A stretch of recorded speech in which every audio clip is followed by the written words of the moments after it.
भगवान की। आदि गुरु नमस्कार निराकार, श्री सतगुरु चरणों प्रोत परमेश। एक अनेक विस्तार रब नमस्कार, बूटा चरण घट घट में परमेश। धन धन मेरे सदगुरु प्रियतम गुरु मेहताब, बार बार करूं वंदना अजी नमस्कार हर बार बार करूं वंदना नमस्कार हर बार। सतगुरु चरण शरण में कटे पाप और रोग, हर्ष शोक व्यापे नहीं अजय मिले निरंतर योग, अजय मिले निरंतर योग। सतगुरु के प्रताप से होता आत्म दूर, काम क्रोध मद लोभ मोह सब हो चकनाचूर। काम क्रोध मद लोभ मोह सब हो चकनाचूर। प्राधीनता पाप है जान लो रे मीत, प्राधीनता पाप है जान लो रे मीत। रविदास दास प्राधीन को अजी कौन करे है प्रीत, रविदास दास प्राधीन को कौन करे है प्रीत। प्रेम पंथ की पालकी रविदास बैठियो आए, सच्चे स्वामी मिलन को आनंद कहो नहीं जाए, सच्चे स्वामी मिलन को आनंद कहो नहीं जाए। आज का दिन बहुत ही पावन पवित्र दिन है। आषाढ़ की जो पूर्णिमा होती है उसको ये गुरु पूर्णिमा का पावन पवित्र जो पर्व है वो हमारे भारत में और भारत की संस्कृति को मानने वाले जो लोग हैं देशों विदेशों में भी बड़े हर्षोल्लास के साथ मनाया जाता है। आज के दिन को यानी इस पावन पर्व गुरु पूर्णिमा को व्यास पूजा का दिन भी माना जाता है, व्यास पूर्णिमा भी माना जाता है, व्यास जयंती भी माना जाता है। क्योंकि आज के दिन वेदों के रचयिता, महाभारत के रचयिता, बहुत ही परम श्रद्धेय परम पूजनीय वंदनीय स्वास स्मरणीय प्रातः स्मरणीय महर्षि व्यास का जो है जन्म हुआ था। तो आज के दिन वहाँ अपना वेद व्यास जी महाराज के जन्म में इसको व्यास जयंती के रूप में मनाया जाता है। गुरु पूर्णिमा का जो दिन है वो सर्वप्रथम अपने माता पिता के, उसके बाद में हमारे जो शिक्षक हैं जिन्होंने हमें स्कूल में कॉलेज यूनिवर्सिटी में जो अक्षर ज्ञान की शिक्षा, जो बोलने की लिखने की शिक्षा दी है, उनको इसका श्रेय जाता है। तो हम अपने शिक्षकों को, अपने गुरुओं को, अपने मार्गदर्शकों को जिन्होंने हमें जीवन में यहाँ तक पहुँचने के लिए एक मार्गदर्शन हमें किया है, सही दिशा दी है, तो उनके चरणों में भी आज कोटि कोटि प्रणाम करते हैं। सब तालियों के साथ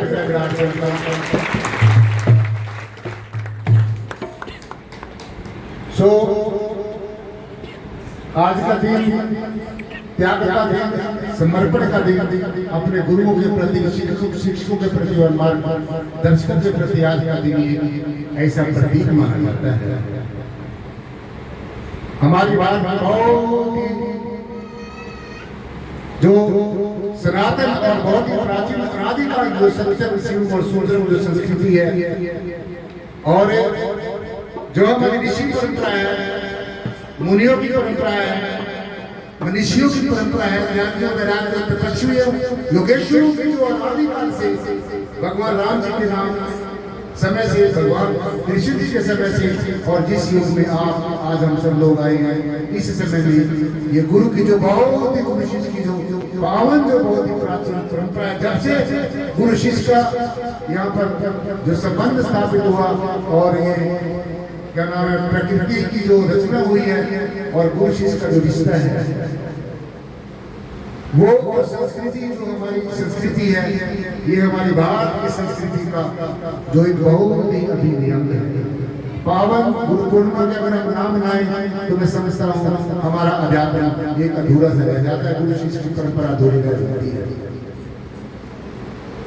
प्रथम गुरु हमारे माता पिता है, जिन्होंने हमें जन्म दिया है। पहला सबसे पहला जो हमारा गुरु है वो हमारी माँ है, माता है, जिन्होंने बड़े बड़े राजाओं को, ऋषियों मुनियों, तपस्वियों को, निर्देशों को जन्म दिया है।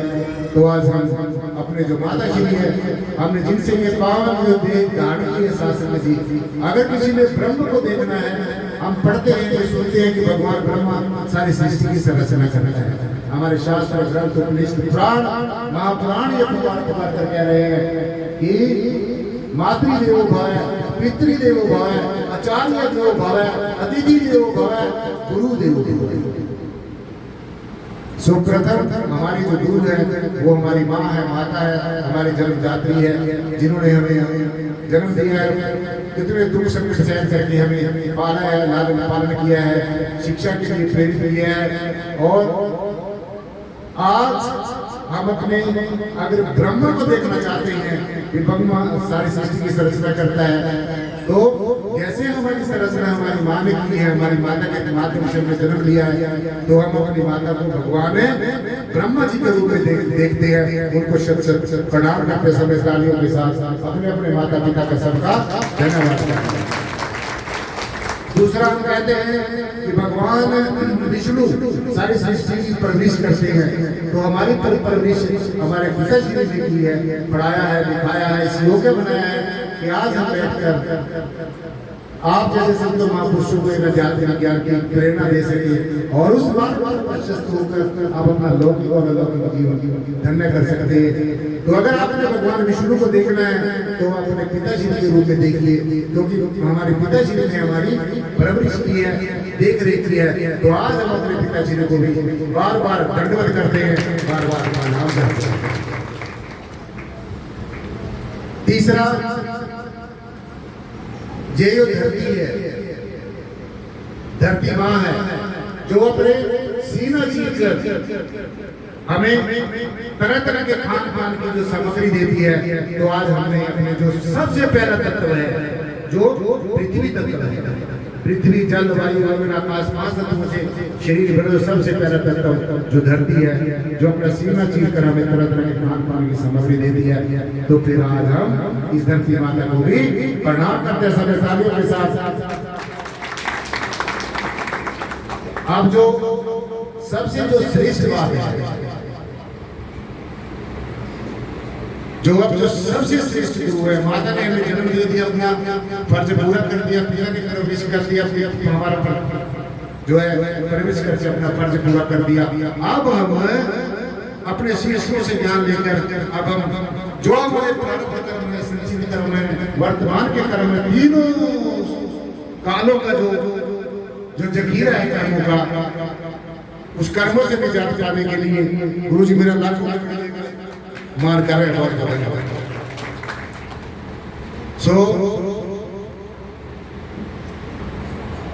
अब हम सदगुरु की शरण में आ गए, इसीलिए कहते हैं गुरु देवो महेश्वर, गुरु साक्षात परब्रह्म। तो सदगुरु भगवान कितनी बड़ी महिमा है, तो सदगुरु कितनी बड़ी महिमा है।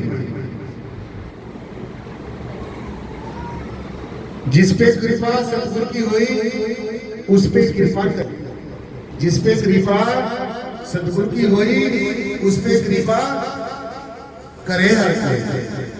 जिसके ऊपर सदगुरु मेहरबान होता है, जब कोई शिष्य गुरु की शरण में जाता है, भैया जितने माता टेकने वाले वहीं बैठे रहो, ये बाद में जितने माया है उसको बिना मंत्री को दे दो, मुझे नहीं चाहिए तुम्हारी माया, प्रोग्राम को डिस्टर्ब मत करो। खजाना मंदिर में बैठे उसको दूर जाके या बाद में ले देना, इसको बीबी को बाद में ले देना, जितने की मां लेकर आए हो। सबने ध्यान से बच्चे सुन रहे हैं आज की। जिस पे कृपा सदगुरु की हुई उस पे कृपा करे हर को। जिसके ऊपर सदगुरु मेहरबान हो जाता है तो ब्रह्म विष्णु महेश इस अखिल ब्रह्मांड में अनेकों दिव्य शक्तियां जो विद्यमान है उस सब उसके ऊपर मेहरबान होती है। अनेकों ने आपको उसके ऊपर बरसाती है, अनेकों ने आपको। जब शिष्य जो है वैसे तो मुझे कोई दिखता नहीं है क्योंकि मैं आज तक कोई अच्छा शिष्य नहीं बन सका हूं, परंतु सदगुरु के चरणों में यही एक अरदास करते हैं, सदगुरु अपना रहम करम मेरे ऊपर रखना ताकि मैं ये जो मुझे आप सेवा देकर गए हैं, ये जो संत महापुरुष बैठे हैं, मातृ शक्ति बैठी, प्यारे प्यारे बच्चे नौजवान साथी बैठे हैं जो आज नई नई पोशाक इस प्रोग्राम की रौनक को बढ़ाने के लिए आए हैं, ये सदगुरु मुझे ज्ञान देना, बुद्धि देना, विवेक देना, मुझे सच मार्ग पर चलने की हमेशा प्रेरणा देते रहना। सदगुरु आपके चरणों में मेरी आर्त भाव से और जो भी इस दरबार में आए उसके ऊपर सदगुरु अपना रहम कर।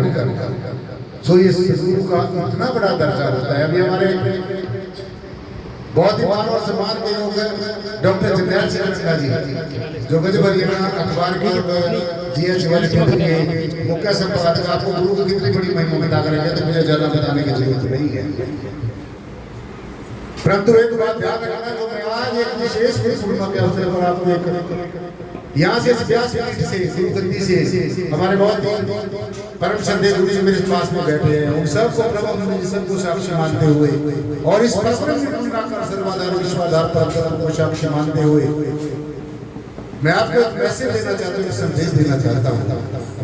अगर वो संदेश आप अपने जीवन में धारण कर लिया, सुना नहीं है, सुन के यहाँ पे बहुत लोग चले गए हैं और सुनते ही रहते हैं, सारी दुनिया सुनी रही है। सो एक बात याद रखना, जो बात ज्ञान और विज्ञान की कसौटी पर पूरी नहीं उतरती है उसको कभी भी सत्य में मत मान।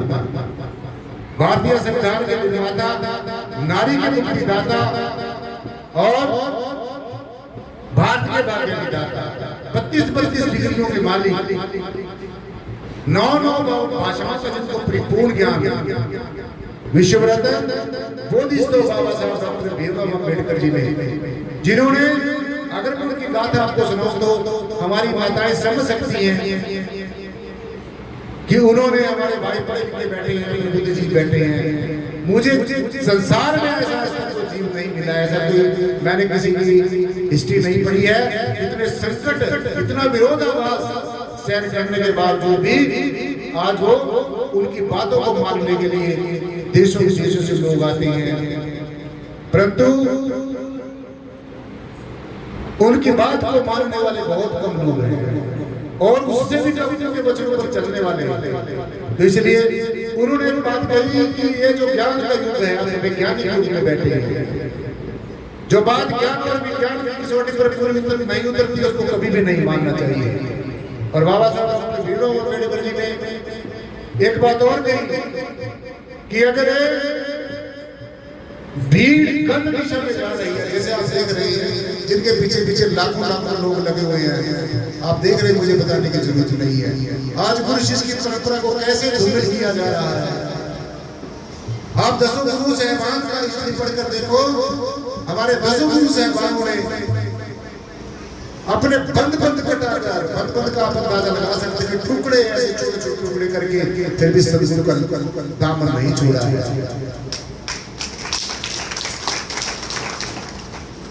अपना धर्म नहीं आ रहा है, सिद्ध नहीं आ रहा है, सिर दे दिया है, कुर्बानी दे दी है, लेकिन अपनी संस्कृति को बरकरार रखने के लिए आज हम ऐसे सब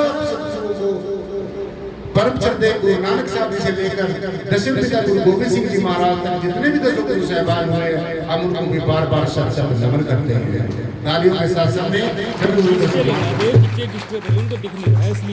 परम श्रद्धेय महायोग गुरु गोरक्षनाथ जी महाराज का नाम लेते हैं, गुरु नानक साहब का नाम लेते हैं, राम ऋषि जी को बड़े आदर और सत्कार के साथ जिन्होंने 3 लोग के नायक राम कृष्ण से को बड़ा, 3 ही भी गुरु कीन, 3 लोग के नायका गुरु आगे अधीन। सदगुरु के आगे बड़े बड़े राजे महाराजे रानियां पटरानियां, हमने कोई नया काम नहीं किया, गुरु को परेशान नहीं किया है। आप तो एक छोटा सा घर छोड़कर यहाँ पर आए हो, फिर भी तुम्हारे नगर में लिए जाते हैं। परंतु याद करो आप ऐसे ऐसे संतों को जिनकी शरण में इतने बड़े बड़े राजे महाराजे चक्रवर्ती सम्राट है, उनके पास क्या ऐसी चीज थी?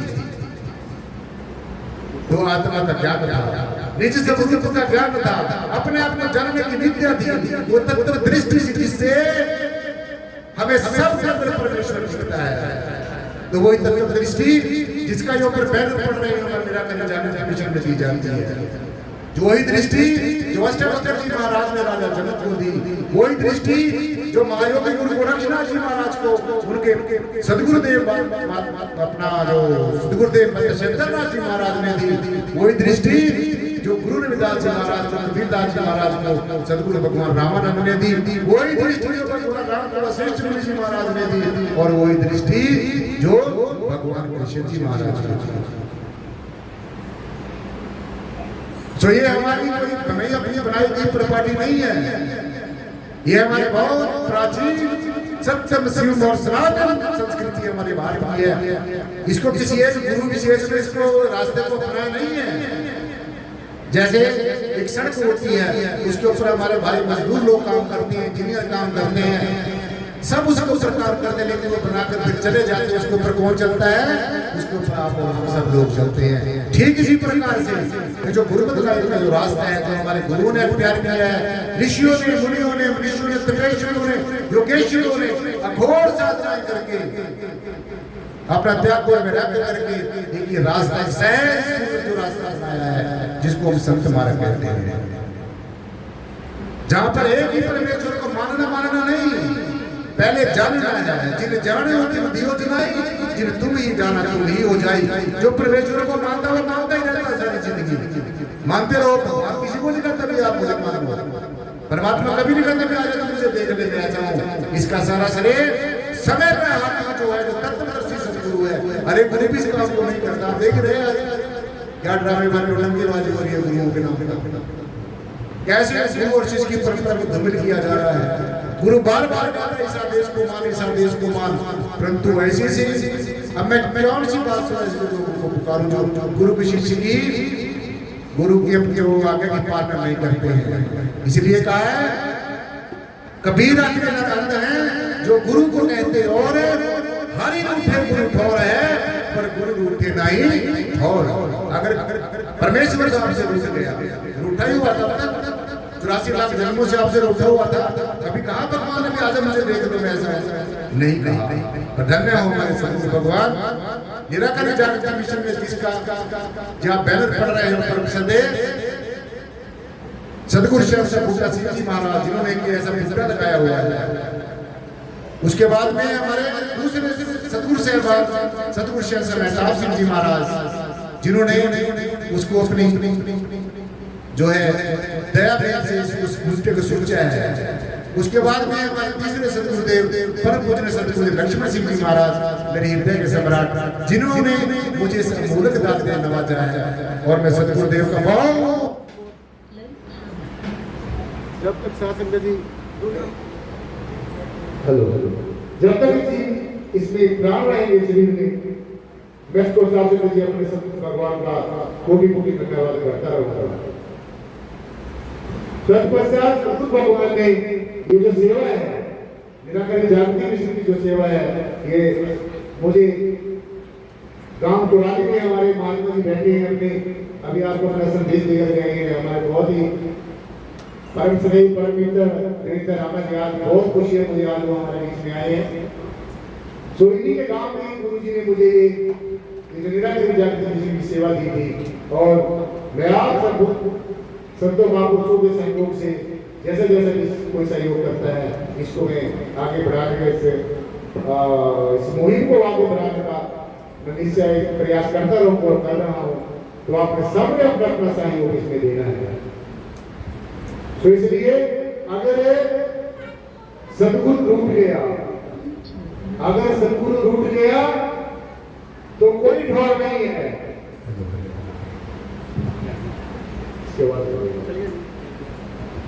अगर सदगुरु रूठ गया तो कोई भी ठिकाना नहीं है, कोई है ही नहीं है। बस रावण ने अपने सदगुरु की बात को नहीं माना, क्या हाल हुआ है बताने की जरूरत नहीं है। कंस ने अपने सदगुरु भगवान की बात को नहीं माना, बताने की जरूरत नहीं है क्या हाल हुआ है। और भी अनेकों ऐसे पहले युगों में भी ऐसे जो शिष्य बनने का ड्रामा करते हैं, नौटंकी करते हैं, और जब परीक्षा हुई तो उसके बाद में फेल हो गए। और फिर भी अपने नखरे में, अब पता नहीं ऐसे तो क्या अपने आपको जिताना चाहते हैं। तो मैं आपको सीधा सीधा कह रहा हूँ, ये हाली रूप में परमात्मा लुट गया तो सदगुरु परमात्मा को बनाने का मार्ग बता देगा। परंतु अगर गुरु रुक गया, कोई ठोर नहीं है, कोई संभाल नहीं करेगा। लौकिक जीवन और अलौकिक जीवन दोनों जीवन बिगड़ जाएंगे। पत्थर की तरह विपरीत दिशा में लुढ़क जाओगे और जहां से यात्रा शुरू की है वहीं पर आकर खड़े हो जाओगे। जब ऐसा गुरु की कोप दृष्टि होती है, कोप दृष्टि जब होती है, गुरु की कोप दृष्टि भी हो जाती है, क्योंकि सभी से महादेव भी है, महादेव का रूप भी है। जब महादेव का रूप धारण करता है तो त्रायमान हो जाता है। तो सदगुरु की कोप दृष्टि से बच के रहना है। सदगुरु की दया दृष्टि ऐसे नहीं कि सदगुरु बड़ा दयालु होता है, दयालु भी होता है, कृपालु भी होता है, और बेचारी बहुत अच्छे तरीके से कर देता है। और इस दरबार में तो ऐसा ही होता है। जिस दरबार में आप बैठे हो तो ये दरबार आपकी तभी गारंटी लेता है अगर आप सदगुरु के आदेश की उपदेश की पालना करोगे, वरना चाहे मेरे आगे पीछे घूमते रहे, कुछ भी करते रहो, कुछ मिलने वाला नहीं है। गुरु वाक्य सदा सत्य, सदगुरु से मुख से निकला गया एक वचन वो अमोघ होता है, अटल होता है, अलिंग होता है, अडोल होता है। तीनों के तीन काल में सत्य है और सत्य रहेगा।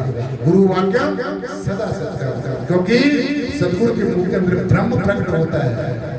सदगुरु के अंदर ब्रह्म प्रकट होता है, भगवान परमात्मा सबके अंदर है, लेकिन कईयों के अंदर प्रकट नहीं, सुप्त अवस्था में पड़ा है। लेकिन सदगुरु साक्षात परब्रह्म है, जीता जागता परमात्मा है। तो इसलिए शास्त्र जी कोप दृष्टि से बचना है, और दरबार में आकर कोई चापलूसी नहीं करनी है, यहाँ पर कोई दिखावट नहीं करनी है, बनावट नहीं करनी है, कोई सजावट नहीं करनी है। गुरु मेरा सदाए वाले, सिमर सिमर प्रभु आप संभाले। ये बताने की जरूरत नहीं है कि मैंने कितनी सेवा की है, मैं कितना अच्छा हूँ। घट घट के अंदर की जानते भले भले की पीड़ पहचान सब सदगुरु जानने वाला है, सर्वप्रिय है, सर्वज्ञ है, परमज्ञ है, सब ज्ञाता है, सर्वव्यापी है, सबसे न्यारा है।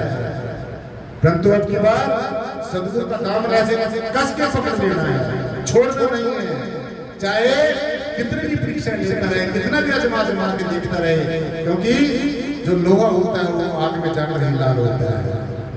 जब लग लोहा आग में तब लग लाल, और जैसे आग से बाहर आ जाता है तो शासन वो काला पड़ना शुरू हो जाता है। इसलिए जब सदगुरु की शरण में चीज आता है, ध्यान से सुन लेना। आज का थोड़ा समय ज्यादा हो गया, लेकिन सुन के जाने आज की जो चर्चा है। गुरु पूर्णिमा का दिवस एक तरफ है और साल में और सारी त्याग तपस्या एक तरफ है। सदगुरु का प्यार और प्रेम एक तरफ है और सारी दुनिया का प्यार है एक तरफ है। सदगुरु का दर्शन एक तरफ है और सारी दुनिया के दर्शन एक तरफ है। सदगुरु का एक वचन है, और चाहे आप कितने भी धर्म ग्रंथों को पढ़ो लिखो, पढ़ के कंठस्थ भी कर लो, लोगों को नहीं जानते भी रहो, जो सदगुरु की वाणी है उससे कीर्तन करना कोई बुरी बात नहीं है। लेकिन अगर वहीं तक सीमित रह जाना, कीर्तन करना एक भक्ति का अंग है, पूजा करना भक्ति का अंग है, पाठ करना भक्ति का अंग है, लेकिन परिपूर्ण भक्ति नहीं है। परिपूर्ण भक्ति क्या है? सदगुरु रविदास जी महाराज आज नाम इसलिए ले रहा हूँ क्योंकि उनसे श्रेष्ठ और उनसे तत्वदर्शी और तत्व को जानने वाला कोई संत हुआ ही नहीं है, और मुझे लगता है वो होगा भी नहीं। परंतु दुख इस बात का है कि लोग उसका नाम तो लेते हैं, आज मत वो कर रहे हैं जो उन्होंने करने से मना किया है। तो मैं नहीं समझता कि समाज को गुरु की कृपा होती नहीं होगी। आज देख दे लोग भागों में बंट गए, ग्रुपों में बंट गए, धर्मों में बंट गए, जातियों में बंट गए, पूजा पद्धतियों में बंट गए, मन और मतांतरों के भेद में बंट गए। तो कहाँ इन्होंने संतों की बात मान ली? इन्होंने अपना ही एक नया जो खेल एक शुरू कर दिया है। तो इसलिए इस बात को समझना है। जब शिष्य गुरु की जो शिष्य बनना चाहता है, शिष्य बनना ही तो मुश्किल है, गुरु बनना तो कोई भी बिठा दे 4 संगत 8 संगत उसको लड़ के चौके के ऊपर बिठा दे तो गुरु बन जाता है, लेकिन ऐसा नहीं होता। जिसको सदगुरु अपनी मन मर्जी से सेवा देकर जाता है, अपना शीश आशीर्वाद देकर जाता है, अपना रहमो करम देकर जाता है और जीते जी अपना पूरा सब देकर जाता है, अपना अपना ज्ञान जिसको भरपूर करके जाता है, ऐसा सदगुरु होता है। हरे गुरु इस काम को नहीं कर सकता। गुरु कोई तुम्हें विद्या सिखा सकता है, कोई कला सिखा सकता है, कोई हुनर सिखा सकता है, कुछ भी सिखा सकता है, परंतु गुरु और सदगुरु में यही भेद होता है। गुरु गुरु में भेद है, गुरु गुरु में भाव, सोई जो शब्द बतावे था, जो शब्द का भेदी है, जो तत्व का भेदी है, जिसके पास तत्व दृष्टि है, जो सब के अंदर परमेश्वर को देखता है, जिसने खुली आंखों से परमात्मा को देखा है और जो खुली आंखों से परमात्मा को दिखाता है। हमारा मेरा कहना जागृत मिशन ये एक ऐसा मिशन है जिसमें ये कहा जाता है कि परमात्मा को बंद आंखें करके तो बाद में देखना, पहले खुली आंखों से देखो। और मैं आपको सही बात बता दूं, इस मिशन में मेरे को सबसे ज्यादा खींचने वाली यही बात रही है।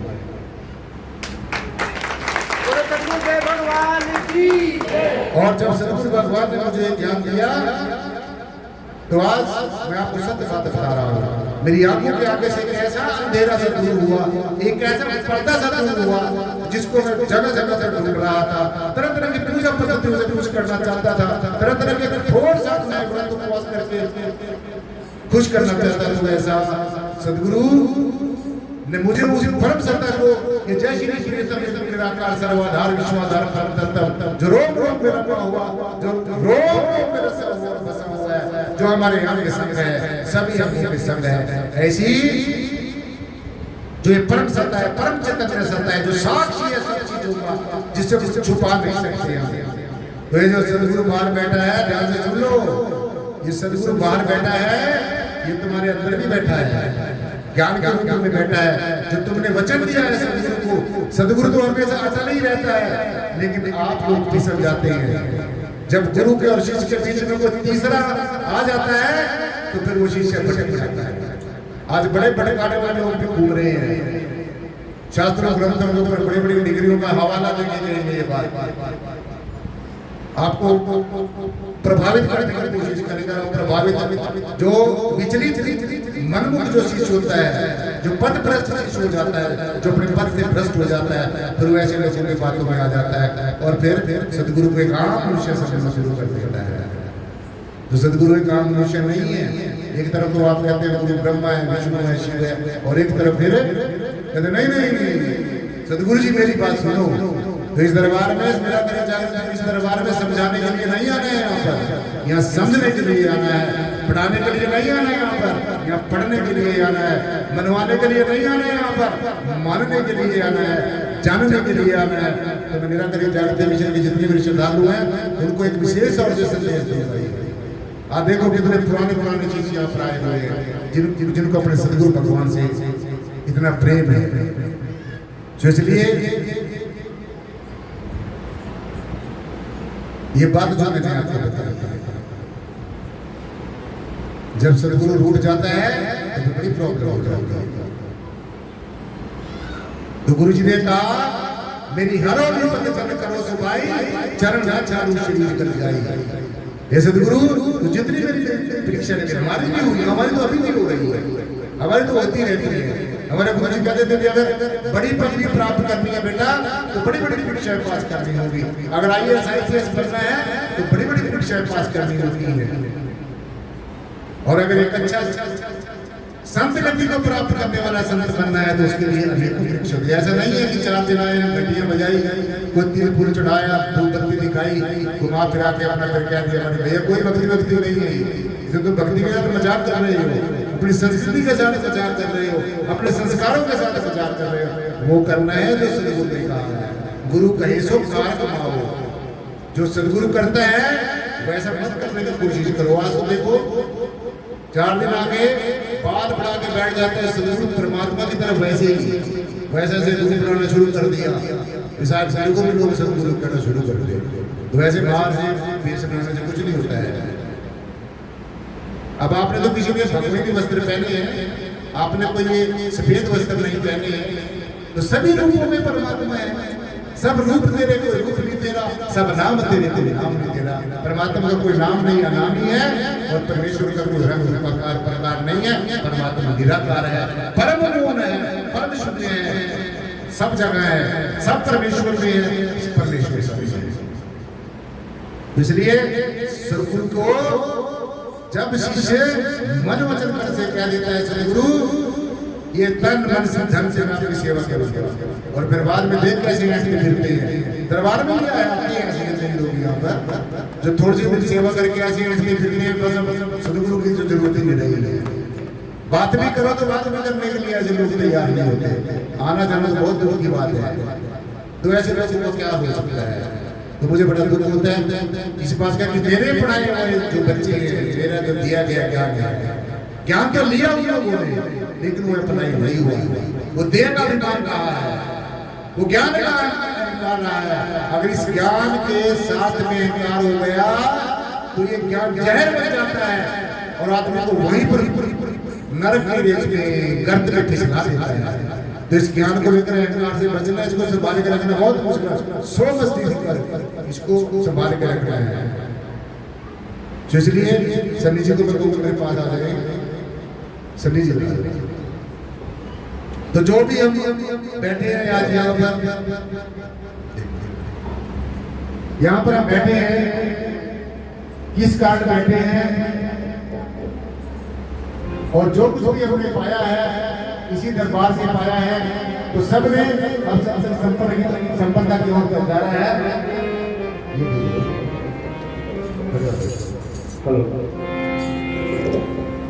तो सबने अपना अपना मुख खोल रहे हैं। जिस जबान से तरह तरह की निंदा करती है, चुगली करती है, तरह तरह की पंचायतें लगा के बैठते हैं, तो गुरु को भी नहीं बख्शते हैं। सबसे पहले गुरु को निशान बनाया।